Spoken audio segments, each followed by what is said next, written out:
Hello, my name is Adam Danish bin Suktan, and my teammates are Nurul Iman, Wang Huimin, Surya, and Nufadila.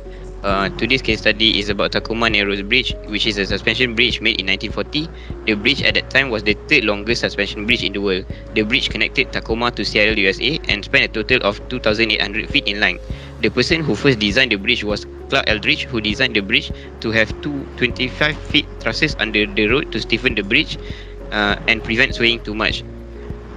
But uh, but due to the design being too costly, being at a total of 11 million, so engineer Leon Moisif contributed to a more unique design that replaces the two trusses with 8 feet high plate girders, lowering the cost to 8 million, but providing much less resistance to bending and twisting.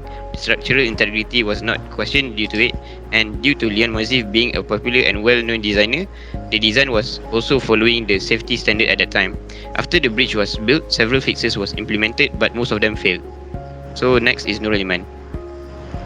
So for pro of decisions for this case study, there are 2 points. First is engineers need to be a fast thinker. So this project consider a lot of things, especially when it comes to cost.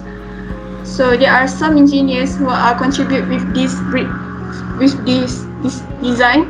First is Leon Moisif, which he proposed the idea to use a less sources in design the bridge, which can deduct a lot of costs. And the second one is professional engineer Frederick Bert Farquharson, also performing a wind tunnel test to find the solution to avoid the bridge from isolating.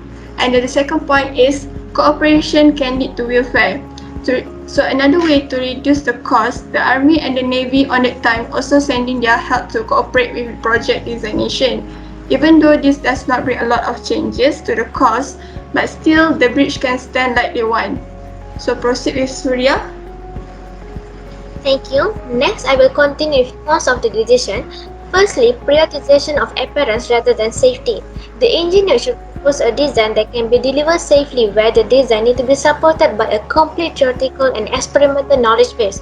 There was a serious weakness in the Moisif design, which is by replacing the two trusses with 8 feet high plate girders to reduce the cost. However, this brings serious oscillation condition. Secondly is responsibility of engineer. To get an aesthetically pleasing look, the engineer failed to relate the models to aerodynamic and dynamic effect of wind forces. If Clark Eldridge's original design had been built by ignoring the cost of the project, the bridge will be there. Next for Wang Huimin. Okay, blind spot is the design essence of engineers' failure. At the time the 1940 Narrows Bridge failed, the small community of suspension bridge engineers believed that lighter and narrow bridge were theoretically and functionally sound. The bridge's collapse has a lasting effect on science and engineering.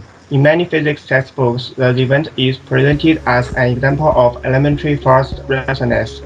The bridge collapsed because high-speed winds produced aeroelastic flutter that matched the bridge's natural frequency.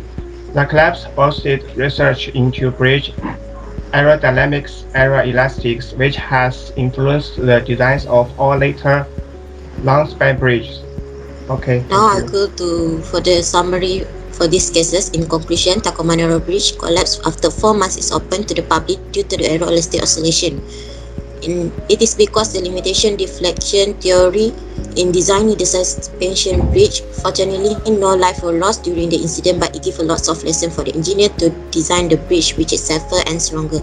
After the bridge collapse, the engineer needs to consider not only the characteristic of the material but also need to know the natural events in the area to be built, which is an aerodynamic and dynamic effect of the wind force. Nowadays, there's a lot of software for engineers to use to simulate and analyze the structural behavior of the bridge before it is developed.